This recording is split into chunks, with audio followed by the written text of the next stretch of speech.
Have you ever heard a story so terrifying that it lingered in your mind long after you heard it? A tale so chilling that it made you question what's real and what's just your imagination running wild? Well, get ready, because tonight's stories aren't just tales. They're true account of horror that actually happened. These are not fictional scares crafted for entertainment. They're real-life nightmares that have haunted those who lived through them. From cursed objects that bring misfortune to those who dare to own them to haunted places where terror still echoes through time. These stories will make you think twice about what hiding in your own home, or worse, what might follow you home. So, turn off your lights, get comfortable under your covers, and let's dive into a world where truth is far more terrifying than fiction. In the quiet town of Millfield, where life moves at a slow pace and neighbors know each other by name, there's a dark undercurrent of mystery and terror that most people never see.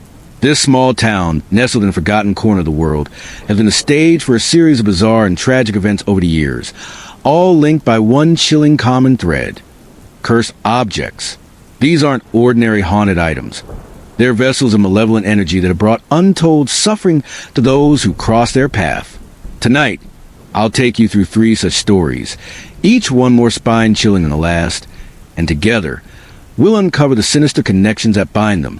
From a porcelain doll that whispers secrets to a young girl to an abandoned orphanage with a history of vanishings, and an occult symbol that seems to open portals to another world. These true scary stories will leave you questioning the very fabric of reality. Let's set the scene for our first tale.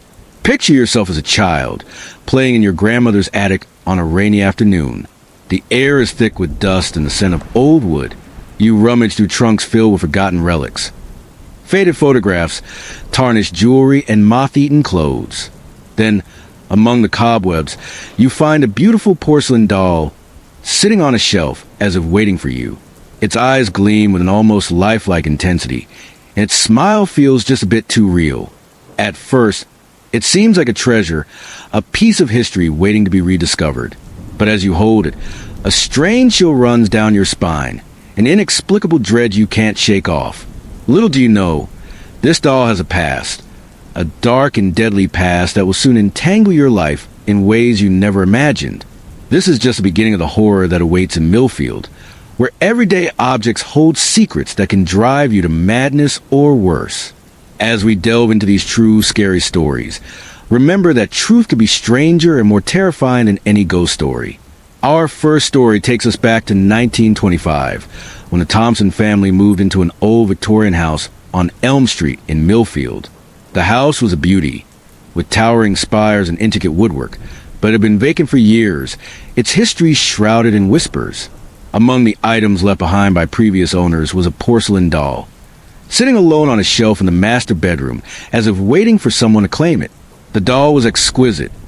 Curly golden hair, rosy cheeks, and eyes that seemed to follow you around the room. Emily, the Thompson 6-year-old daughter, was immediately captivated. She named it Charlotte and carried it everywhere, treating it like a best friend. But soon, strange things began to happen. Emily started talking to someone when she was alone in her room, claiming Charlotte was telling her secrets about the house and its former inhabitants. Her parents thought it was just a child's imagination until the accident started. One sunny afternoon, Mr. Thompson was tending the garden when he suddenly clutched his chest and collapsed. He was gone before anyone could help, dead from a heart attack at just 42. The doctor was baffled. Mr. Thompson had been in perfect health. Mrs. Thompson, now a grieving widow, tried to carry on for Emily's sake, but her daughter's behavior grew more disturbing. Emily began waking up screaming, saying Charlotte was angry and wanted to hurt them. One evening, Mrs. Thompson found Emily wandering the streets in her nightgown, clutching the doll and muttering, "I have to feed her. I have to feed her." When asked what she meant, Emily stared blankly and whispered that Charlotte needed blood to stay happy. Terrified, Mrs. Thompson decided to get rid of the doll. She wrapped it in a blanket and drove it to the town's dump, tossing it into a pile of refuse. But when she returned home, her heart stopped. There was Charlotte, sitting on Emily's bed as if it had never left. Desperate for answers, Mrs. Thompson sought out Mr. Jenkins, Millfield's town historian, known for his knowledge of local lore. When she showed him the doll, His face turned pale. He revealed that it was rumored to be cursed, once owned by Abigail Blackwood, a woman accused of witchcraft in the 1800s. According to legend, Abigail was burned at the stake for her supposed crimes.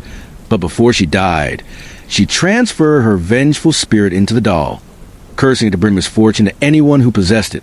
Mr. Jenkins showed Mrs. Thompson an old diary entry from Abigail, describing a ritual to bind her soul to the doll forever. The entry warned that only by finding Abigail's grave and performing a counter-ritual could the curse be broken. But her resting place had been lost to time.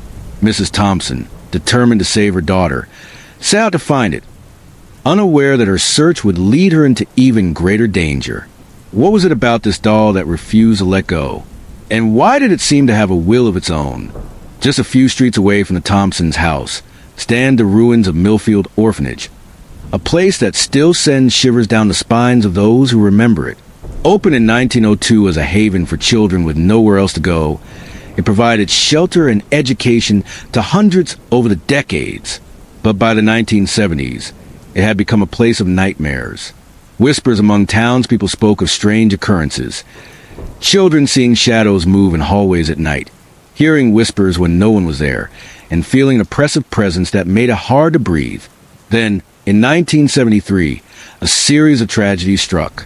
A fire broke out in the East Wing, killing 3 children and injuring 2 others. It was ruled accidental, but many suspected foul play.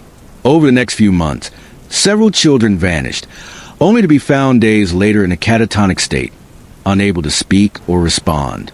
The final straw came when the headmistress, Mrs. Hargrove, was found dead in her office, her face frozen in terror with no apparent cause of death. The orphanage was shut down, its doors locked, and its secrets buried, or so they thought. One of the few survivors from those dark days was Lily, who was 12 when the orphanage closed. Now in her 60s, she recently shared her chilling story. She recalled how she and some other children discovered a hidden room behind a loose brick in the basement. Inside were broken toys, old clothes, and small wooden boxes that looked like tiny coffins. But what caught their attention was a music box shaped like a carousel, with a ballerina that spun when wound up. When they played it, its haunting melody filled the room, and the air grew colder.